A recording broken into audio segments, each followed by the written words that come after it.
ஆமென். அல்லேலூயா. இந்த நாளிலே எசேக்கியேல் தீர்க்க தரிசன புத்தகம் 19ஆம் அதிகாரத்தை நாம் தியானிக்க போகிறோம். நேற்று தினத்திலே முதல் ஆராதனையிலே 18ஆம் அதிகாரத்தையும், இரண்டாம் ஆராதனையிலே 17ஆம் அதிகாரத்தையும் தியானித்தோம். 18ஆம் அதிகாரத்தினுடைய நிறைவிலே யோவான் ஸ்நானகனின் பிரசங்கத்தினுடைய மாதிரி, மனம் திரும்புங்கள் அப்பொழுது பிழைப்பீர்கள்.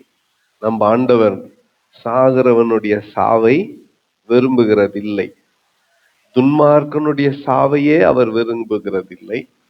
அப்படியானால் நீதிமான் மடிந்து போவது அவருக்கு பிரியமில்லை. அல்லேலூயா, அல்லேலூயா. நல்லா புரிஞ்சுக்கோங்க, துன்மார்க்கன் மடிந்து போவதே அவருக்கு விருப்பம் இல்லை. அப்படி இருக்கும் பொழுது அவருடைய பிள்ளைகள் மடிந்து போவது அவருக்கு விருப்பமா இருக்குமா? இருக்காது. ஆகவே இந்த நம்பிக்கையோடு கூட நாம் நம்முடைய வாழ்க்கையை தொடர கற்றுக்கொள்ள வேண்டும். 17ஆம் அதிகாரத்துல கூட நாம என்ன பார்த்தோம்னா, அங்க ஒரு உவமை, அங்கே ஒரு விடுகதையை கர்த்தர் கொடுத்து, இப்படிதான் ஒரு மரத்தை நான் நடுவேன், நானே அதை பட்டு போக பண்ணுவேன், நானே அதை தழைக்க பண்ணுவேன், நானே அதை பட்டு போக பண்ணுவேன், இது நிமித்தம் நானே கர்த்தர் என்று விருட்சங்கள் எல்லாம் அறிந்து கொள்ளும், நீங்கள் எல்லாம் அறிந்து கொள்வீர்கள் என்று அதிலே ஒரு பாடத்தை சொல்லி கொடுத்தார். இந்த நாள்ல இஸ்ரவேலின் பிரபுக்களின் பேரிலே ஒரு புலம்பலை பாடச் சொல்கிறார். 19ஆம் அதிகாரத்துல ஒரு புலம்பல் பாடப்பட்டிருக்கிறது.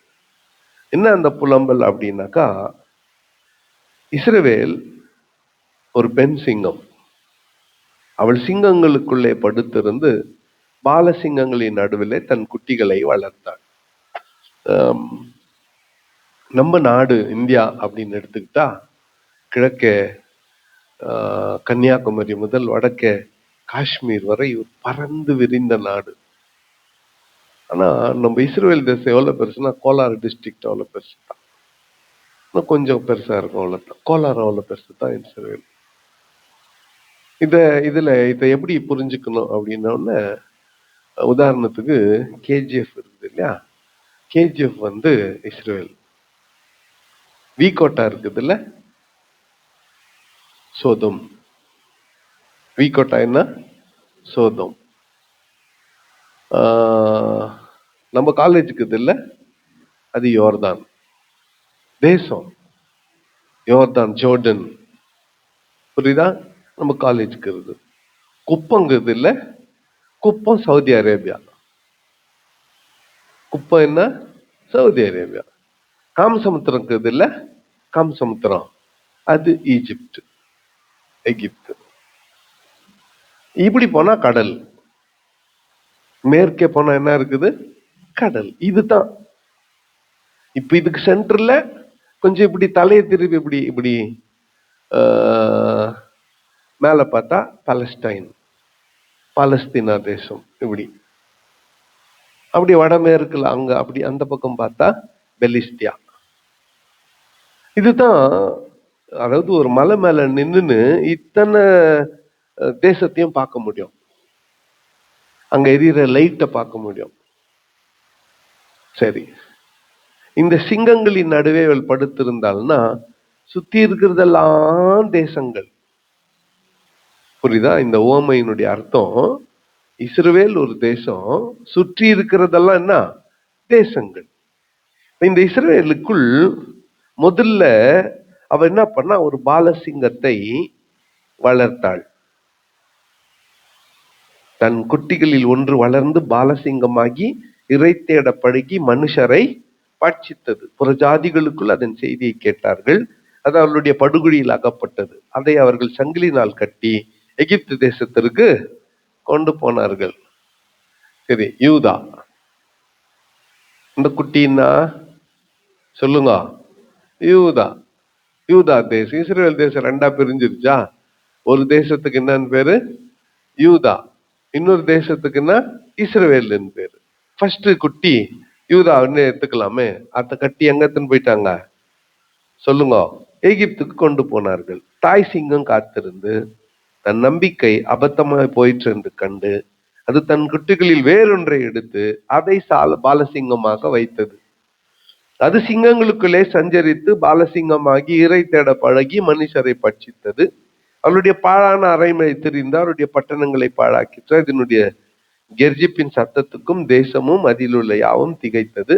அப்பொழுது சுற்றுப்புறத்தில் ஜாதிகள் அதற்கு விரோதமாக எழும்பி வந்தார்கள். தங்கள் வலை அதன் மேல் வீசினார்கள். அது அவர்களுடைய படுகுழியிலே அகப்பட்டது. அவர்கள் அதை சங்கிலியினால் கட்டி ஒரு கூட்டுக்குட்படுத்தி அதை பாபிலோன் ராஜாவினிடத்து கொண்டு போனார்கள். இனி அதன் சத்தம் இஸ்ரவேலின் பர்வதங்கள் மேல் கேட்கப்படாதபடிக்கு அதை அரணான இடங்களிலே கொண்டு போய் அடைத்தார்கள்.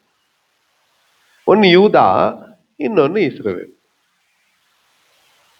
திரிந்த இஸ்ரவேல். அப்போ இந்த ரெண்டாவதும் எங்க கொண்டு போகப்பட்டுச்சு? பாபிலோனுக்கு கொண்டு போகப்பட்டுச்சு. பாலசிங்கம் எங்க கொண்டு போகப்பட்டுச்சு? எகிப்துக்கு. ரெண்டாவது பாலசிங்கம் எங்க கொண்டு போகப்பட்டுச்சு? இது அவங்க வாழ்க்கையில நடந்துச்சா இல்லையா? நடந்துச்சா இல்லையா? தானியேல் எங்க கொண்டு போகப்பட்டான்? சொல்லுங்க சொல்லுங்க. தானியேல் எங்க கொண்டு போகப்பட்டார்? பாபிலோன். அடிமையாய் கொண்டு போகப்பட்டார். இஸ்ரேல் ஜனங்க முன்னதாக எங்க கொண்டு போகப்பட்டாங்க? எங்கிருந்து? மோசே நாட்கள் எங்கிருந்து வந்தாங்க? எகிப்துல இருந்து வந்தாங்க. இப்ப நடந்ததை உவமையாக ஆண்டவர் இங்க தீர்க்கதரிசியின் வாயிலாக சொல்லுகிறார். அடுத்து 20ஆம் அதிகாரத்துக்கு வரும் பொழுது இப்போ நாம நோட் பண்ண வேண்டியது டேட் வைஸ். இனி வரும் 20ஆம் அதிகாரம் 10ஆம் தேதி 5ஆம் மாசம் 7ஆம் வருஷம் டேட். இனி பாடம் நடக்கும்போது எப்பப்பெல்லாம் டேட்டை சொல்லி தீர்க்க தரிசனம் உரைக்கப்பட்டது அப்படிங்கிறத நாம பார்க்க போறோம். 32 33ஆம் அதிகாரம் வரையில டேட் வைஸ் வரப்போகுது. கேலண்டரோடு போகிறது. இஸ்ரேலின் மூப்பர் தீர்க்கதரிசிக்கு முன்னாக அமர்ந்தார்கள். அப்பொழுது கர்த்தருடைய வார்த்தை எனக்கு உண்டாகி, மனுபுத்திரனே, இந்த மூப்பரோட பேசி அவர்களை நோக்கி, கர்த்தராகி ஆண்டவர் உரைகிறது என்னவென்றால், நீங்கள் என்னிடத்திலே விசாரிக்க வந்தீர்களோ, நீங்கள் என்னிடத்தில் விசாரிக்க இடங்கொடேன் என்று என் ஜீவனை கொண்டு சொல்லுகிறேன் என்று கர்த்தராகி ஆண்டவர் சுரைக்கிறார். அவங்க என்கிட்ட ஏதோ விசாரிக்கிறதுக்கு வரவானான்னு சொல்லு. ரொம்ப கோபமாகிறார் ஆண்டவர். என்கிட்ட என்ன விசாரிக்கிறாங்க? அவங்க என் பேச்சு கேட்டாங்களா? அவங்க சொந்த இஷ்டப்படி தானே போனாங்க. என்கிட்ட ஏன் கேட்கிறாங்க? அப்படியே மனுபுத்திரனே, தீர்க்கதரிசியே, நீ அவர்களுக்காக வழக்காடுவாயோ? வழக்காட மனசு அந்தா என்கிட்ட கேட்கறதுக்கு முன்னால அவர்கள் பிதாக்களின் அருவருப்புகளை அவர்களுக்கு தெரிய காட்டி அவர்களை பார்த்து சொல்லு. அவங்க விக்கிரக ஆராதனையை அவங்களுக்கு தோல் உரிச்சு காட்டு. அவர்கள் பிதாக்களின் அருவருப்புகளை அவர்களுக்கு தெரிய காட்டி 5ஆம் வசனத்துல கர்த்தராகிய ஆண்டவர் உரைக்கிறது என்னவென்றால், நான் இஸ்ரவேலை தெரிந்து கொண்ட நாளிலே யாக்கோபு வம்சத்து ஜனங்களுக்கு நான் ஆணையிட்ட எகிப்து தேசத்தில் என்னை அவர்களுக்கு தெரியப்படுத்தி, நான் உங்கள் தேவனாகிய கர்த்தர் என்று ஆணையிட்டேன். நான் அவர்கள் எகிப்து தேசத்திலிருந்து அழைப்பேன் என்றும், அவர்களுக்காக நான் பார்த்து வைத்ததும் பாலும் தேனும் ஓடுகின்ற எல்லா தேசங்களின் சிங்காரமான தேசத்திலே அவர்களை கொண்டு வந்து விடுவேன் என்றும் அந்நாளிலே ஆணையிட்டு. பாருங்க, சிங்காரமான தேசம், பியூட்டிஃபுல் கண்ட்ரி. அது ஒண்ணு, பாலும் தேனும் ஓடுகின்ற தேசம், செழிப்பான தேசம். 7ஆம் வசனத்தை எல்லாம் சேர்ந்து வாசிக்கலாம். உங்களில் அவரவர் தங்கள் கண்களில் நோக்கின அருவருப்புகளை தள்ளிவிட்டு எகிப்தின் நரகங்களா விக்கிரங்களால் உங்களை தீட்டுப்படுத்தாதிருப்பீர்களாக, உங்கள் தேவனாகிய கர்த்தர் நான் என்று அவர்களோட சொன்னேன். இப்போ ஆண்டவர் என்ன பண்ணிக்கிறாரு? இந்த இஸ்ரேல் ஜனங்களுக்கு தான் உலகத்தையே படைச்சிட்டாரா? படைச்சிட்டு ரொம்ப அற்புதமான இடத்த பார்த்து வச்சார். பார்த்து வச்சார்னா இத எப்படி விளங்க செய்வது? நமக்கு பிதாவுக்கு பிரியமான பிள்ளைக்கு செழிப்பான தேசத்தை கொடுத்தார், அற்புதமான தேசத்தை கொடுத்தார், கானான் தேசத்தை கொடுத்தார் நமக்கு தாம் பிரியமான இஸ்ரவேலுக்கு. ஆனால் அவர்கள் கொடுத்த கட்டளை, எகிப்தின் அருவருப்புகளுக்கு உங்களை விலக்கிக் கொள்ளுங்கள். அந்த விக்கிரக ஆராதனைக்கு போகக்கூடாது. பாபிலோனின் அருவருப்புகளுக்கு உங்களை விலக்கிக் கொள்ளுங்கள். அவைகளுக்கு நீங்கள் போகக்கூடாது. வந்திருக்கிற இந்த மூப்பருக்கு எச்சரிக்கையா சொல்லு.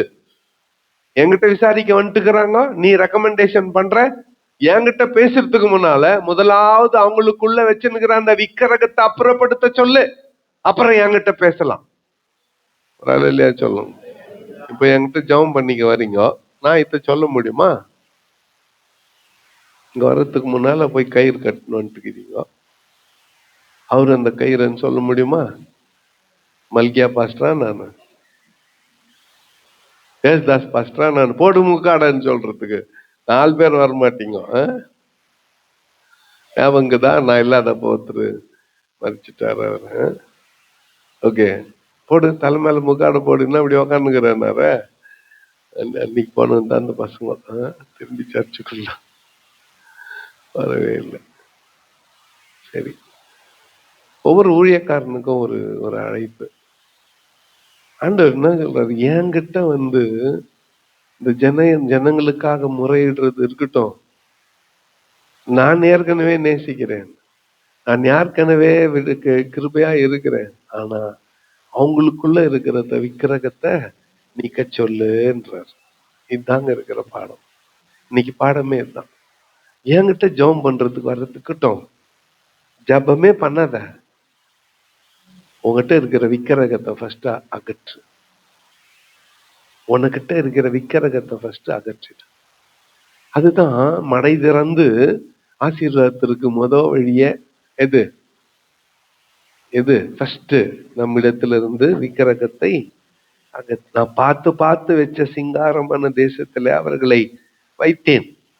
அவர்களோ என் சொல்லை கேட்க மனதில்லாமல் எனக்கு விரோதமாய் இரண்டகம் பண்ணினார்கள். அவரவர் தங்கள் கண்களால் நோக்கின அருவருப்புகளை தள்ளி போடாமலும் எகிப்திலின் நரகலான விக்கிரகங்களை விடாமலும் இருந்தார்கள். ஆதலால் எகிப்து தேசத்தில் நடுவிலே என் கோபத்தை அவர்களை தீர்த்து கொள்ளும்படிக்கு என் உக்கிரகத்தை அவர் மேல் ஊற்றுவேன் என்றேன். ஆகிலும் நான் என்னை இவர்களுக்கு வெளிப்படுத்தி இவர்களுக்கு முன்பாக என் நாமம் பரிசுத்த குலைச்சல் ஆகாதபடிக்கு இவர்கள் எகிப்து தேசத்திலிருந்து புறப்பட பண்ணி என் நாமத்தின் நிமித்தம் கிருபை செய்தேன். அவங்க என்னத்துக்கு என்கிட்ட பேச வந்துக்கிறாங்க? அவங்க இப்ப என்கிட்ட பேசுறதுக்கு எதுவுமே இல்லை. நான் ஏற்கனவே என் நாமத்தின் நிமித்தம் கிருபை செய்கிறவர். என் நாமத்தின் நிமித்தம், உங்கள் நிமித்தமா அல்ல, நீங்க தகுதி பற்றவர்கள் என்பதற்காக அல்ல, என் நாமத்தின் நிமித்தம். Because of my name sake, என் நாமத்தின் நிமித்தம் நான் என்ன பண்ண?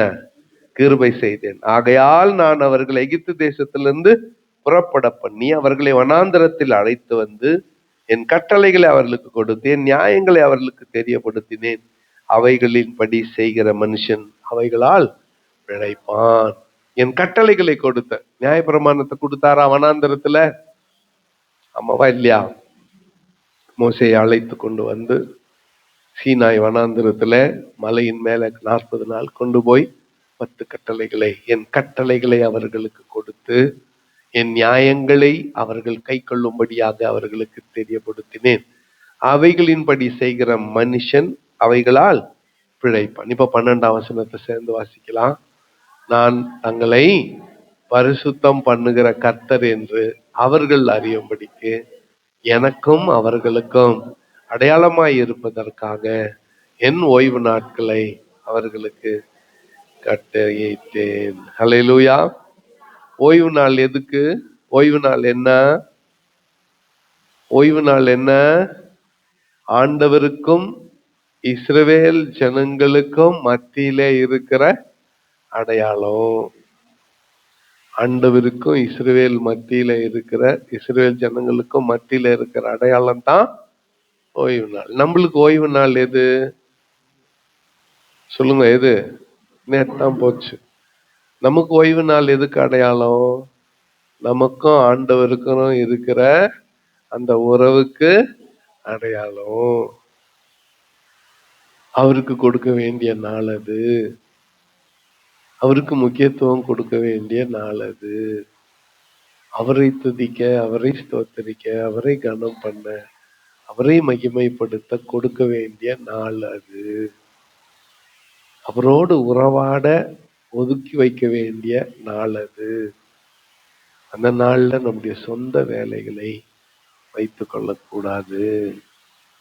அது கர்த்தருடைய நாள். அதுல நம்ம சொந்த வேலைங்களை வச்சா ஆசீர்வாதமா வராது.